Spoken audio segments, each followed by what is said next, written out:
말씀을 봅니다. 갈라디아서 5장 21절 말씀입니다. 우리 신약 성경으로 309면에 있습니다. 갈라디아서 5장 21절 말씀입니다. 신약 성경으로 309면에 있습니다. 제가 말씀을 읽어드리겠습니다. 투기와 술 취함과 방탕함과 또 그와 같은 것들이라 전에 너희에게 경계한 것 같이 경계하노니 이런 일을 하는 자들은 하나님의 나라를 위협으로 받지 못할 것이요. 아멘. 성령의 인도하심을 따르지 않는 육체의 일, 육체의 죄 가운데 마지막 세 가지를 오늘 말씀 21절 가운데 보여주고 있습니다. 투기와 술 취함과 방탕함이죠.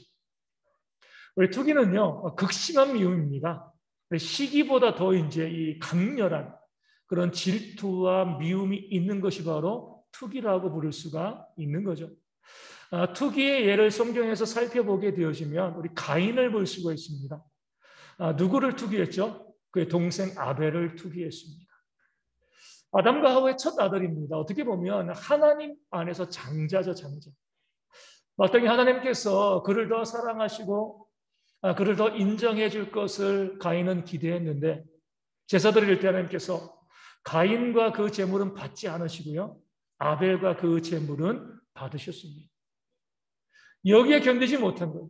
왜 내 제물을 받지 아니하시는가? 내가 장자인데 하나님이 지으신 아담과 하와의 첫 아들인데 왜 나를 미워하시는가? 이것을 통하여서 그 동생 아벨을 투기하고 미워하고 극심한 미움 가운데 그 동생 아벨을 죽였죠. 이것이 바로 투기의 모습입니다. 그러니까 사람에 대해서 더할 나위 없이 미워하는 그 죄가 투기가 되어지기 때문에 하나님께서 육신의 죄라 이 죄를 범하지 말라 우리 가운데 말씀하고 있습니다. 술 취함은요, 술 조금 먹는 게 아니라 중독자처럼 마시는 거예요. 중독자처럼. 알코올 중독에 걸린 겁니다. 그러니까 자기를 제어하지 못하는 거죠. 어떻게 보면 남들 봤을 때는 미친 사람처럼 그렇게 다니는 것. 이게 바로 이 술 취함의 모습이 되어집니다. 그렇기 때문에 술 취함이 있으면 반드시 뭐예요? 방탕함으로 이어집니다. 방탕함 우리가 보면 성적인 문제를 이야기하는데 그것 말고도 술 취해서 정신 차리지 못하고 하는 모든 죄악들을 우리가 방탕함 이렇게 이제 이야기할 수가 있습니다. 그러니까 육체의 죄죠. 하나님께서 그런 죄를 미워하신다 말씀하시는 거예요. 술 취함만이 아니에요. 모든 중독이에요. 중독. 모든 중독은 다 하나님께서 미워하시는 거죠. 어떤 사람은 마약에 중독되기도 하고요. 어떤 사람들은 또 도박에 중독되기도 하고 또 아이들은 게임에 중독되기도 합니다. 그리고 우리 권력이라든가 세상의 선곡에 그 중독되어지는 사람들도 있어요. 다 마찬가지입니다. 취하는 거예요. 그 모든 것 가운데 취하게 되어지면 반드시 방탕함의 모습, 제정신이 하는 모습이 나타날 수밖에 없습니다. 우리 신약 성경에 나오는 헤롯 대왕이 그랬습니다. 그 권력에 취해가지고 뭐 했어요? 동방의 박사들이 와가지고 이스라엘의 왕이 태어났다. 이 말을 듣고요. 견디지 못하고 결국에는요. 베들레헴에 있던 2살 아래의 어린아이들을 다 죽여버리잖아요. 방탕합니다. 권력에 취하니까 권력에 중독되어지니까요. 정신 못 차리고요. 어린 아이들을 다 학살하는 그런 끔찍한 죄를 헤롯이 범하였습니다. 그러냐 심지어 그 권력 때문에 자기의 아들을 죽이기까지 했습니다. 성경에 나오지 않지만 그 헤롯의 역사를 바라보게 되어지면 자기 아들이 자기의 권력을 넘볼까 봐 자기가 낳은 자식을요 죽이는 그런 악한 자였습니다. 그런 자였기 때문에 2살 아래 남의 자식을 죽이는 것은요 아무것도 아닌 거죠. 취하게 되어지고 중독되어지면 이런 방탕한 일들이 나올 수밖에 없습니다. 이 말씀을 증거할 때 우리 성도님들께서 그런데 이 말씀들은 오늘 본문에 나와 있는 것은 나와는 별로 상관이 없습니다. 이렇게 생각할 수가 있습니다. 극심하게 누구를 미워하는 그 투기가 있지 않다. 이렇게 이야기할 수 있고요. 난 중독자는 아니거든요. 방탕함이 없습니다. 투기와 술 취함과 우리 방탕함은 나와는 좀 거리가 먼 그런 모습입니다라고 생각할 수가 있는 거죠. 그렇지 않아요. 오늘 말씀에 뭐라고 나와 있죠? 투기와 술 취함과 방탕함과 또 그와 같은 것들이다. 투기나 술 취함과 방탕함만 보지 말라는 거예요. 그와 같은 것들이 있는 거죠. 성경이 그 죄에 대해서, 육체의 일들에 대해서 일일이 다 나열할 이유가 없습니다. 투기와 술 취함과 방탕함과 비슷한 같은 속성을 가지고 있는 죄악들도 있다. 투기와 방탕함과 술 취함만 바라보지 말고 같은 속성을 가지고 있는 죄도 너희가 주의하라. 그 모든 것들도 육체의 일, 육체의 죄, 하나님이 미워하시는 그런 죄가 된다라고 말씀하고 있는 거죠. 그럼 같다는데 이 투기와 방탕함과 술 취함과 같은 속성을 갖고 있는 죄가 어떤 것일까요? 투기와 방탕함과 술 취함이 갖고 있는 속성은 뭘까요? 이 투기와 방탕함과 술 취함이 가지고 있는 속성은요, 생각이 멈춰버린다는 거예요. 뇌가 멈춰버리는 거죠. 생각을 못하는 거예요. 우리 투기를 보면 우리 가인의 경우 그러잖아요. 동생이 잘못한 게 없어요. 그렇죠? 자기가 잘못해가지고 온전한 제물을 드리지 못해가지고 하나님께서 아벨의 제물을 받으셨습니다. 가인에게, 동생 아벨에게 아무런 죄가 없음에도 투기가 끌어오른 거예요. 동생을 죽이고자 했죠.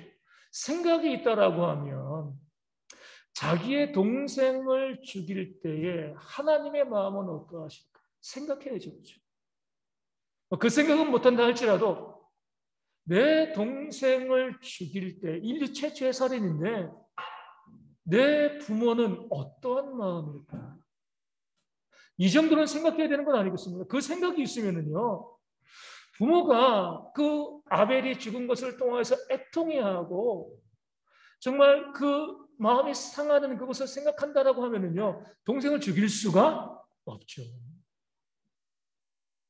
그럼에도 불구하고 생각이 멈춰버리니까, 그 투기로 인해서 생각이 멈춰버리니까요, 자기의 친동생을 죽이는 그런 끔찍한 죄를 범하게 되어진 겁니다. 우리 술 취함, 우리 중독들도 다 마찬가지잖아요. 보면은요, 생각이 없습니다. 이 땅 가운데서 벌어지고 있는 정말 끔찍한 많은 죄, 그들 중에 대부분이요, 술 취함의 결과가 되어집니다. 우리 조두순도 그러고, 많은 죄악을 보면 술 먹고 술 취해가지고요, 그 술김에 음주운전하고 또 사람 죽이고 또 범죄하고 온갖 죄를 다 저지르게 되어져. 술 취하게 되어지면 이로 인해서 어떤 결과가 나타나고 그 피해자들과 그 가족들이 어떤 아픔을 겪게 될 것인가 생각하지 않습니다. 술 취하고 방탕하여서 어떤 중독에 걸려서 이것으로 인하여서 내 사랑하는 가족이 또 피해자의 가족이 또 어떠한 상태가 될 것인가 조금이라도 생각할 수 있으면은요, 술 취하지 않죠. 근데 술 취하게 되어지니까 생각이 멈춰버리니까 그런 죄가 나타나게 되어지는 거죠. 우리 마약 중독하는 사람들도 마찬가지잖아요. 도박에 중독된 사람들도 자기의 가정을 생각하면 그렇게 도박할 수 있나요? 없잖아요. 집도 저당 잡히고요. 그 자녀들의 삶도 다 무너뜨리면서 그렇게 도박하고 마약합니다. 생각이 멈추는 거예요. 그러니까 투기와 술 취함과 방탕함의 속성은 무엇이냐면 생각이 멈춘다는 겁니다. 그와 같은 것들, 육체의 일의 대표적인 특징이요, 생각이 멈춘다는 거예요. 생각하지 못하는 뇌가 정지되어지는 상태에 이르게 되어지는 거죠. 당연히 왜요? 육체의 일들이니까. 육체가 무슨 생각을 합니까? 육체를 따라가고 본능에 따라 움직이다 보니까요, 마땅히 생각해야 될 것을 생각하지 못하는 그런 죄를 범하게 되어지는 거죠. 앞에 봤던 죄들도 마찬가지입니다. 가장 먼저 우리 육체의 일들 가운데 성적인 범죄가 있잖아요. 그렇죠? 그 죄는요, 내가 나를 죽이는 겁니다. 성적인 범죄를 저지르는 것은 나를 죽이는 거예요. 또 상대방과 그 가족을 죽이는 거잖아요. 이것이 정말 조금만 생각이 있다라고 하면은요, 결국 범할 수 없는 죄가 성적인 죄가 되어집니다. 근데 우리 사회 지도층들 보게 되어지면, 또 가끔 참 부끄럽지만 교회의 어떤 목회자들 바라보게 되어지면 그런 성적인 죄를 범하게 돼요. 그로 인해서 얼마나 크게 부끄러움 가운데 그들이 처박히고요, 모든 것을 잃어버립니까? 근데 생각을 못해요. 그 죄 가운데 빠져들게 되어지면. 요셉은요, 보디발의 아내가 자신을 유혹했을 때 생각했습니다. 내가 이 죄를, 성적인 죄를 범하면 하나님께 죄를 짓는 것이고, 나를 고용한, 나를 노예로 삼은, 종으로 삼은 그 보디발에게 죄를 짓는 것이다. 생각이 있으니까 그 죄를 멈춘 거죠. 보디발의 아내는 생각이 없는 여자였어요. 그렇기 때문에 자신의 종을 유혹하려고 한 거죠. 성적인 죄의 모든 특징은요, 생각하는 힘이 사라져버린 겁니다. 우상숭배도 마찬가지잖아요. 우리 성경에 나와 있는 대로 나무를 다루는 사람이요, 나무 조각 2개 가지고 하나는 뭐예요? 땔감으로 쓰고요, 하나는 우상으로 만듭니다. 그리고 자기가 만든 우상을 세워놓고요, 거기에 뭐 하는 거예요? 절하고 복을 비는 거죠. 얼마나 웃긴 거예요. 내가 만든 존재가 어떻게 신이 될 수가 있습니까? 내가 만든 존재는요, 나보다 못하는 거죠.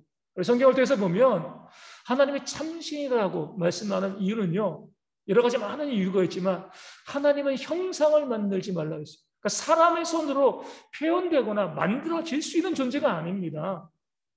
사람의 손을 빌어서 만들어질 수 있는 존재는요, 다 우상입니다. 헛된 거예요. 하나님 이외에 다른 신이 있어서 그 신을 신으로 섬기면 괜찮습니다.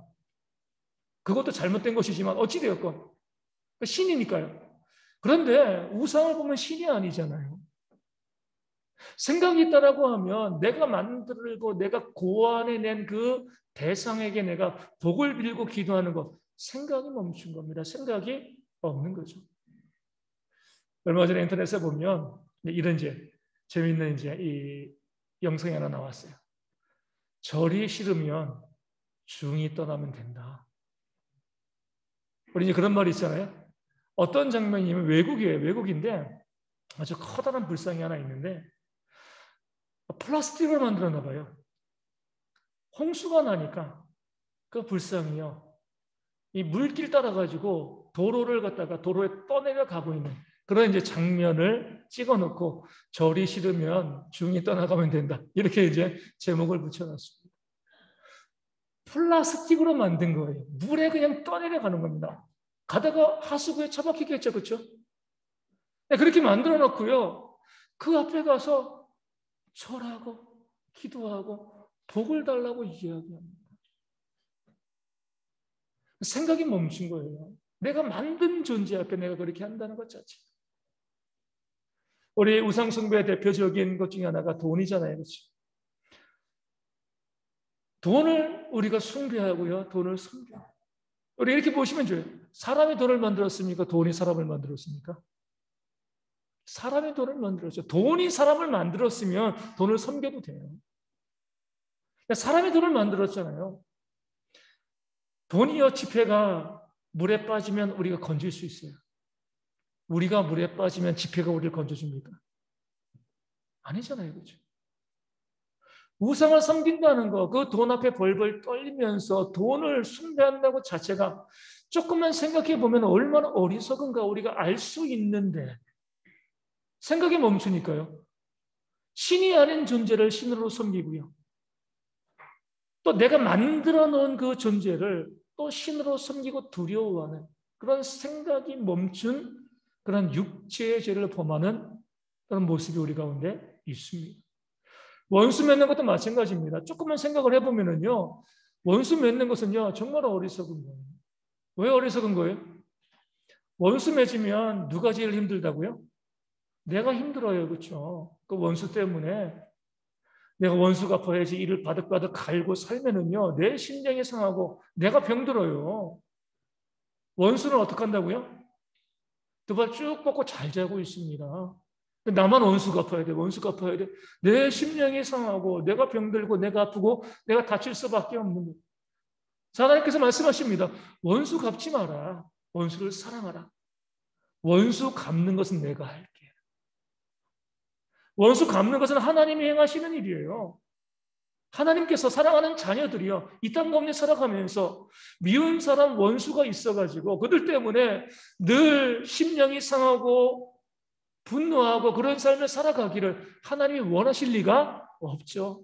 사랑하는 그 자녀가 이 땅 가운데 평안하고 행복하게 살아가기를 하나님께서 원하십니다. 그러니까 너희가 원수를 사랑해. 내가 대신 원수를 갚아줄게. 하나님이 말씀하시는 거예요. 생각이 없으니까 내가 죽는 줄도 모르고요. 원수 맺고요.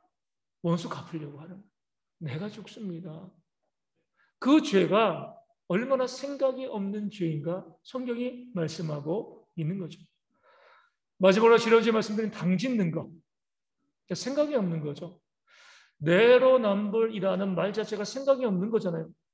로맨스면 같은 로맨스고요. 불륜이면 같은 불륜이에요. 똑같은 사건이 우리 편은 로맨스고요. 상대편은 불륜이 되어진다라고 하면 생각이 멈춰버린 거죠. 내가 멈춰버린 거예요. 어떻게 내 편은 항상 옳습니까? 상대편은 항상 틀려요. 그럴 수 없어요. 내 편에도 옳은 것이 있고 틀린 것이 있고 상대편에도 옳은 것이 있고 틀린 것이 있는 거죠. 객관적으로 바라보고 생각해야 되는데 당 짓는 죄 가운데 있게 되어지면은요. 생각이 멈추니까 내 것은 무조건 옳고요. 상대편은 무조건 나쁘다라고 이야기하는 그런 생각이 멈추는 죄 가운데 빠질 수밖에 없습니다. 육체의 모든 죄, 앞서 말씀드린 것처럼 오늘 말씀드린 투기와 술 취함과 방탕한 말고요. 그 전에 이야기했던 모든 육체의 죄들의 특징은요. 생각하지 못한다는 거예요. 생각이 멈춰 있다는 겁니다. 육체를 따르기 때문에 생각할 수 없는 그런 상태에 이르게 되어지는 거죠. 그러니까 생각을 통하여서 생각하는 것을 통해서 내가 육체의 죄 가운데 있는가 아니면 성령을 따라가는 삶을 살아가고 있는가 이것을 우리가 구분해낼 수가 있게 되어집니다. 성경을 통해서 보면 우리 출애굽 당시에 애굽왕 바로와 이스라엘 민족들을 바라보게 되어집니다. 그들을 보면 정말 정상적인 사람들도 생각이 멈춰서 어리석은 판단을 하게 되어지는 일들이 너무나 많다. 이 사실을 보게 되어지는 거죠. 모세를 통해서 하나님께서는 바로 왕에게 10가지의 재앙을 보여주셨습니다. 그 재앙의 목적은 뭐예요? 하나님만이 참 신이다. 이 사실을 보여주는 겁니다. 누구든지 하나님 앞에 맞서면 다 죽어. 그러니까 10가지의 재앙이 보여주는 게 이거예요. 맞서지 마. 이것을 하나님께서 보여주시는 거죠. 그래서 애굽 왕 바로가 이스라엘 백성들을 출애굽시키고 또 허락해 준 거잖아요. 그러면은요, 거기서 끝을 내야죠. 자기 아들 죽는 것으로 이제 아파하고 끝을 내야 되는데 이스라엘 백성들의 출애굽을 하고 나니까 어떤 일이 벌어지죠? 애굽 왕 바로가요. 정예 병사를 추격시킵니다. 그들을 다 멸절시키기 위해서. 어리석은 거죠. 10가지의 재앙을 통하여서 하나님과 맞서는 모든 사람들은 다 죽어. 이 메시지가 들려졌는데도요. 또 깨닫지 못하고요. 병사들을 보내요. 보내면 어떻게 돼요? 다 죽는 거죠. 10가지의 재앙을 내리신 하나님께서 그 애굽의 군사들을 그냥 놔두실 리가 없는 거죠. 그럼에도 육체에 속해 있으면은요. 생각을 잃어버리게 되어지고 그런 어리석은 일들을 반복하게 되어집니다. 이스라엘 백성들도 마찬가지예요. 똑같이 10가지의 재앙을 받습니다. 그 재앙의 목적이 뭐라고요? 하나님만이 참신이고 누구든지 하나님께 대항하는 자들은 다 멸망을 당한다. 바로도 그것을 보았고요. 이스라엘 백성들도 보았습니다. 그렇다고 하면은요. 애굽의 군사들이 추격해 올 때 두려워할 이유가 없는 거죠. 10가지의 재앙을 만드신 그 하나님께서 당연히 우리를 보호해 주실 것이라는 확신을 가져야 되는데 생각이 멈추니까 뭐라고 생각해요? 모세에게 원망하죠. 애굽의 매장지 묘지가 없어서 우리를 여기까지 데려와서 여기서 우리를 죽게 만드냐. 하나님이 보시기에 얼마나 황당했겠습니까? 10가지의 재앙을 안 보여줬으면 괜찮아요. 근데 보여줬잖아요. 능력을 보여주고요. 하나님의 역사를 보여줬습니다. 그럼에도 불구하고 생각이 없으니까 삶의 문제와 어려움이 닥쳐오면 원망하고 불평하는 그런 모습들이 나오게 되어 있습니다. 이게 바로 생각하지 못하는 자들의 어리석은 모습이 되어지는 거죠. 그러게 사도 바울이요, 오늘 말씀에 뭐라고 이야기합니까? 전에 너희에게 경계한 것 같이 경계한다. 다시 한번 경계한다는 거예요.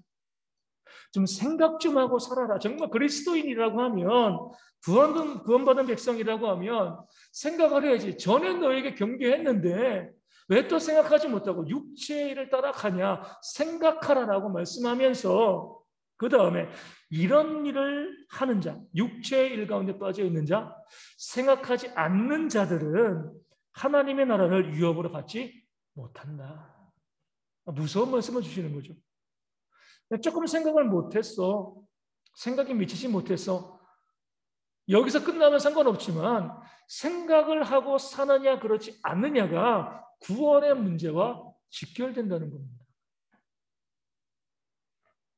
생각하지 않는 사람들은요, 육체에 매여 있는 사람이죠. 앞서 말씀드린 것처럼 육체에 매여 살기 때문에, 육체는 생각을 못 하잖아요. 그렇죠?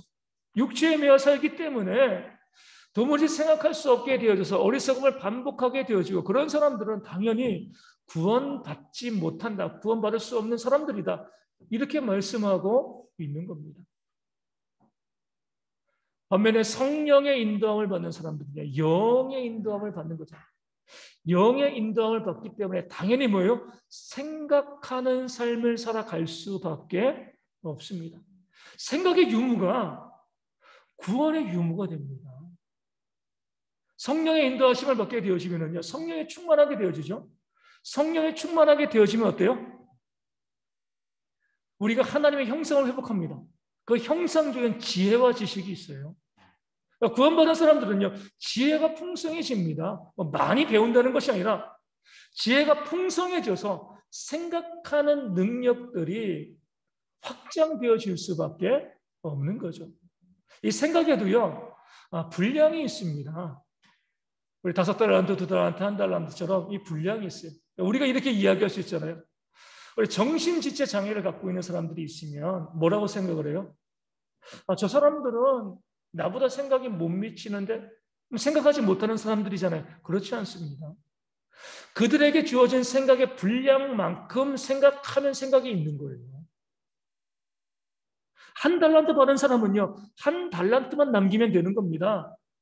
정신지체 장애가 있다 할지라도요, 그 생각의 이 주머니 안에서 생각할 수 있는 분량대로 생각하면 문제가 없습니다. 어떤 사람들이 문제예요? 충분히 생각할 수 있음에도 생각하지 않는 사람들, 생각하지 못하는 사람들이 문제가 되어지는 겁니다. 5달란트 받았는데 1달란트 남기면 그게 문제가 되어지는 거죠. 우리 사회에 보면 정말 기가 막힌 일들이 참 많이 있잖아요. 우리 얼마 전에 그런 뉴스 다 보셨을 건데, 아파트 주차장에 주차 두 면의 가운데 차를 딱 세워놓고요, 뭐라고 해놔요?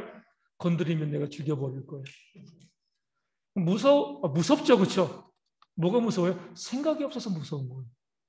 그런 사람들이 무서운 거는요, 생각이 없으니까 무서운 거예요. 어떠한 모습이 나타날지 모르는 거예요. 생각이 있으면 안 무서운데 정말 말도 안 되는, 어린아이만도 못한 그런 생각.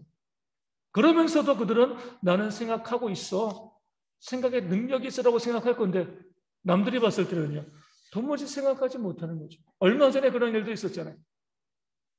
세계차로 오는데 중앙에 차 대고 물건을 내려요. 기차가 뭐라고 하니까 욕하고 다투고 싸웁니다. 과연 생각이 있는 것인가? 생각이 없는 거죠.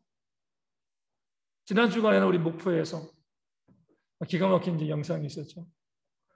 아마 학생들처럼 보이는데 무인 PC방에 가가지고 캐리어를 가지고 가가지고요, 본체를 갖다 거기 담아서 훔쳐낸 거예요.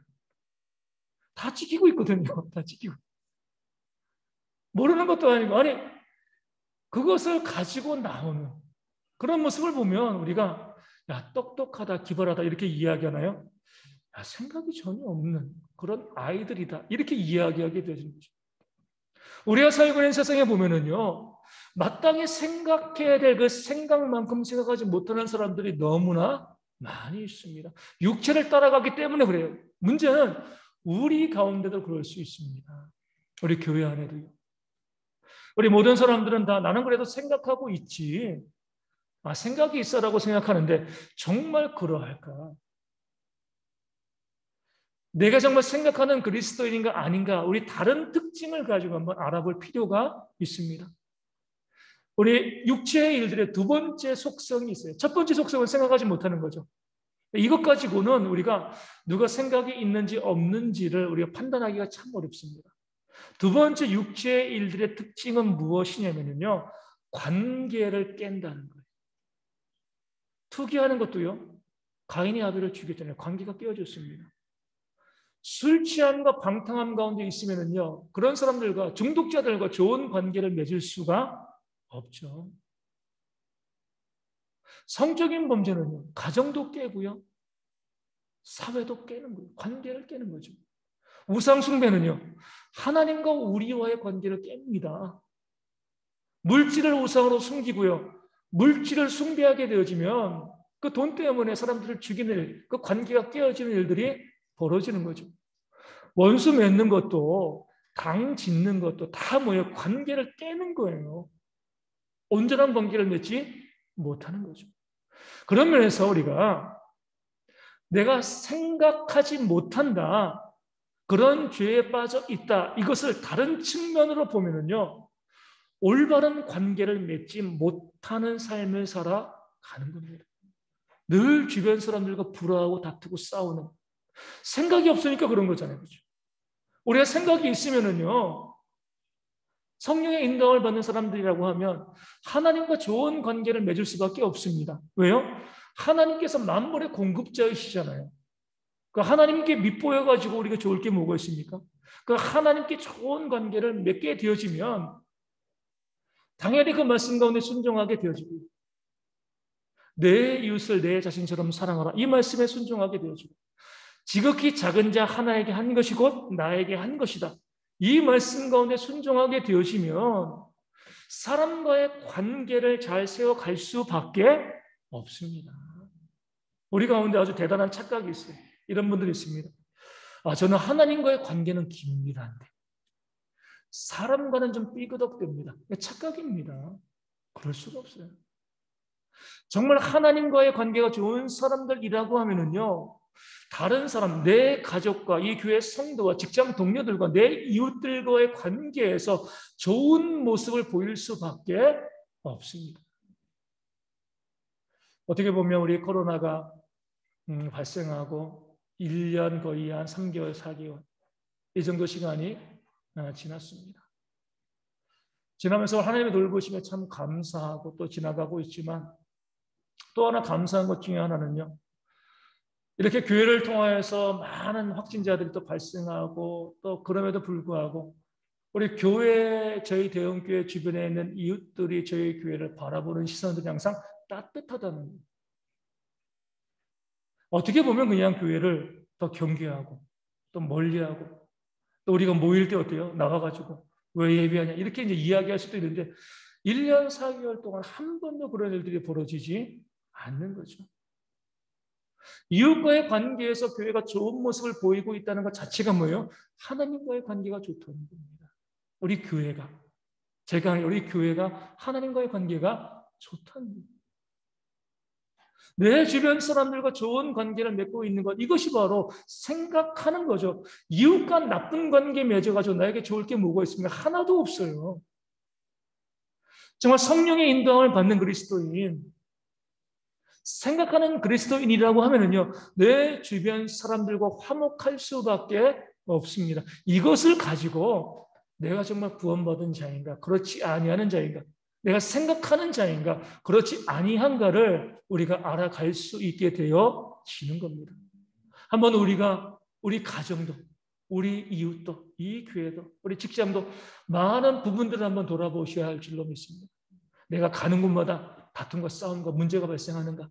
내가 가는 곳마다 화목하고 또 평안해지고 사람들과의 관계가 좋아지는가? 이게 내가 정말 구원받은 자인가? 또 생각하는 자인가? 이것을 알려주는 지표가 되어지는 줄로 믿습니다. 그런 모습 가운데 우리가 정말 구원받은 자로서, 성령의 인도받은 자로서, 생각하는 자로서 우리가 있는 것, 우리 가정도 화목해지고요. 우리 교회도 더 화목해지고, 우리 나라도, 우리 직장도 늘 화목해지는 역사가 우리 가운데 있어야 할 줄로 믿습니다. 제가 한 20년 정도 우리 교회 생활을 이제 해보게 되어집니다. 하게 되어지면 많은 분들이 이렇게 이야기해요. 목사님, 누구 때문에 상처받았어요? 누가 이런 말 하는 거, 누가 저런 행동 보이는 거, 그것 때문에 너무나 마음이 상하고 아파요. 그러니까 들어보면은요, 생각 없이 말하고, 그러니까 생각 없이 행동한 거죠. 악의를 가지고 하는 건 아니에요. 내가 조금 더 생각하고, 그 상대방이 이 말을 들었을 때에 내 이 행동을 보았을 때 어떻게 느끼고 어떻게 반응할 것인가 바라보면서 말하고 행동하면은요, 우리 가정도 화평해지고요. 우리 교회도요. 정말 천국과 같은 그런 공동체가 되어지는데 생각하지 않고 말하고 행동하기 때문에 상처도 없고 힘들고 아파하는 모습들이 이 땅 가운데 벌어집니다. 더 이상 우리 가정에는 이 교회는 그런 일들이 벌어지지 않아요. 서로를 바라보면서 예수님을 섬기듯이 섬기고요.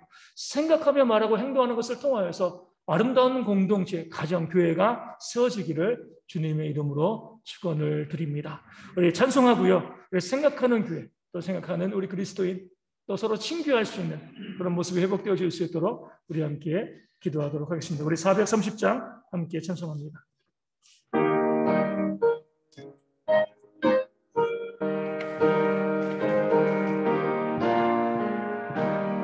주와 같이 길 가는 것 즐거움이라는가. 우리 주님 걸어가신 발자취